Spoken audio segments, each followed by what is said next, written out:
Viewers, 29-year-old John Ross Morgan, the son of veteran dancehall DJ Johnny P, was stabbed and killed in Waterford, Portmore, St. Catherine on Monday, the 26th of April.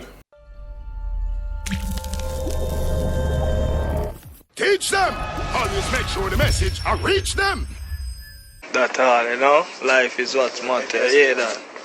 Yeah. But they are running down this way, say we're at the root of all evil, you know, but them say the love of it, you see it. Be patient till you get it. Yeah. Just be humble. And just go fear one, you know? And you shall be successful. Hard work. Yes, people, I'm a son this, John Ross, you know. I am this. Just listen to what I say. See me show you word is power. John was tired. My son just gone, but you know, life, I'm a hold it, people. Let's try to stay strong. Yeah, man, John Ross that. Listening. So reports are that the husband of 7 years and the father of 2 children was involved in a partner plan, you know what Jamaican call partner. He reportedly wanted to cancel his involvement in the partner and went to the banker to try and recoup the money that he would have invested in the scheme, a sum of $63,000. He, along with his wife and his 2 children, had gone to see the banker, a woman by the name of Angine Miller, who is also a resident of Waterford in Portmore, St. Catherine. He apparently told Miss Miller that he no longer wanted to be a participant in the partner and was interested in collecting the money that he had invested in the scheme, as I said earlier. Apparently his demands were not met. He reportedly got incensed and smashed his phone into a wall and was about to leave. While John Ross and his family was in the process of leaving, it is believed that Miss Miller's boyfriend attacked him, stabbing him in the chest, in the neck and behind his left ear. He was taken to hospital where he died while undergoing treatment. Yo, teacher, son that, you know, good son, you know.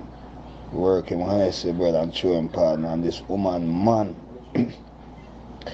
stab up my son and the woman and in a war. I just start them there talk and them walk where I'm gone. Like them no want to give him the money and the man just decides I'm going to kill my son, brother, and stab up my son. Yeah, man. And I see, just pray for me, brother, because it's wicked. Rough for me. The police confirmed that they took the suspect into custody on Wednesday, the 28th of April. John Ross was killed by someone he had no dealings with. He was involved in the partner with Angine Miller, and Angine Miller's boyfriend stabbed him to death. After I went there to tell her that he no longer wanted to continue and he wanted back his money. His money, you know, his $63,000. Even though I spoke to Johnny P a number of times since the unfortunate incident, I want to take this opportunity to publicly express my deepest sympathies to him and his family in these tough times. Peeps, no go Jamaica National Bank, go throw on a partner. Peace out. Teach them! Hey, yo, hello! Send the message and make it reach them. It's teach them. Right here, Warlord representing. Thank you for watching. Like the video before you go. Please subscribe if you haven't done so. And remember to share the video with your friends and family. And browse the channel for more quality content. Until next time, walk good, my friends. Teach them!